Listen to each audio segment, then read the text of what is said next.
कर्म बड़ा या भगवान। एक गांव में दो पड़ोसी थे जो बचपन के अच्छे मित्र भी थे, जिनका नाम रमन और हरिलाल था। दोनों स्वभाव के काफ़ी भिन्न थे। रमन बहुत धार्मिक था और भगवान को बहुत मानता था। वही हरिलाल कर्म में विश्वास रखने वाला बहुत मेहनती व्यक्ति था। दोनों की आर्थिक स्थिति ज़्यादा अच्छी नहीं थी।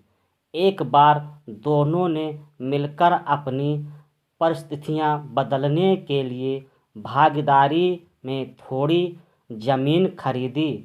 उनका विचार था कि इस ज़मीन में वह अच्छी फसल उगाकर उसको बेचेंगे और अच्छा धन कमाएंगे। अब समय था फसल पाने के लिए खेत में मेहनत करने का। मेहनती हरिलाल खेत में काफ़ी ईमानदारी से मेहनत करता, लेकिन रमन खेत से दूर ही रहता और मंदिर में जाकर भगवान से अच्छी फसल की उपज मिले इसलिए पूजा प्रार्थना करता। समय बीतता गया और कुछ समय बाद खेत की फसल पककर अच्छे से तैयार हो गई।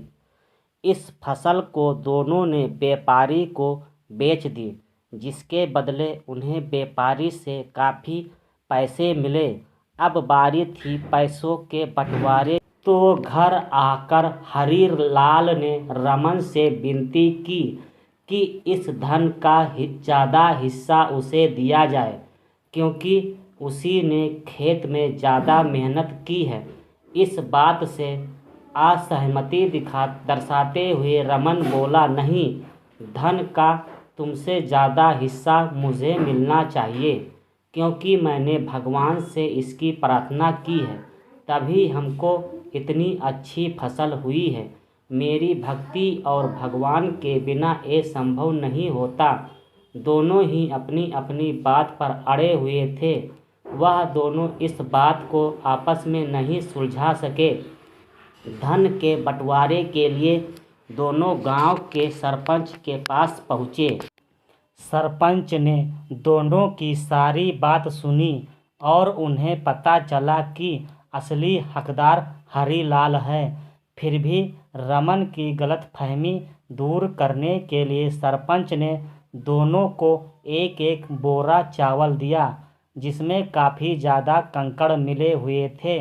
सरपंच ने दोनों से कहा कि कल सवेरे 7 बजे तक तुम दोनों इसमें से चावल और कंकड़ अलग करके लाने हैं।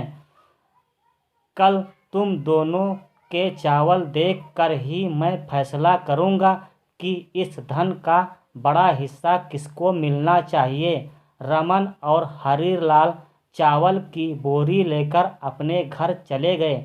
मेहनती हरिलाल ने रात भर बिना सोए चावल और कंकड़ को अलग किया, लेकिन रमन चावल की बोरी को लेकर मंदिर में गया और भगवान से चावल में से कंकड़ अलग करने की प्रार्थना करके सो गया।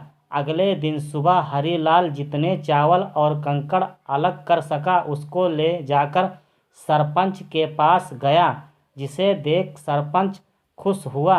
रमन वैसी की वैसी बोरी को लेकर जाकर सरपंच के पास पहुंच गया। सरपंच ने रमन से कहा कि दिखाओ तुम कितने चावल साफ किए हैं। रमन ने कहा कि मुझे अपने भगवान पर पूरा भरोसा है कि उन्होंने सारे चावल साफ कर दिए होंगे। जब उसकी चावल की बोरी को खोला गया तो उसमें चावल और कंकड़ वैसे के वैसे ही थे। सरपंच ने रमन को समझाया कि भगवान भी तभी सहायता करते हैं जब तुम मेहनत करते हो। सरपंच ने धन का ज़्यादा हिस्सा हरिलाल को दिया। इस घटना के बाद रमन को अपनी गलती का एहसास हुआ, तो वो भी हरिलाल की तरह खेत में मेहनत करने लगा और अब की बार उनकी फसल पहले से अच्छी हुई। महत्वपूर्ण सीख इस कहानी से हमें यह सीख मिलती है कि हमें कभी भी सब कुछ भगवान के भरोसे छोड़ना नहीं चाहिए। भगवान हमेशा उसका साथ देते हैं जो कर्म करना नहीं छोड़ता है। इसलिए हमें किसी भी क्षेत्र में सफलता पाने के लिए ज़रूरी है मेहनत करनी चाहिए। तो दोस्तों, इस कहानी कैसी लगी, अच्छी लगी हो तो कमेंट में ज़रूर बताएं, और हमारे चैनल पर नए हैं तो चैनल को सब्सक्राइब ज़रूर कीजिएगा। मिलते हैं अगले वीडियो में, तब तक के लिए धन्यवाद।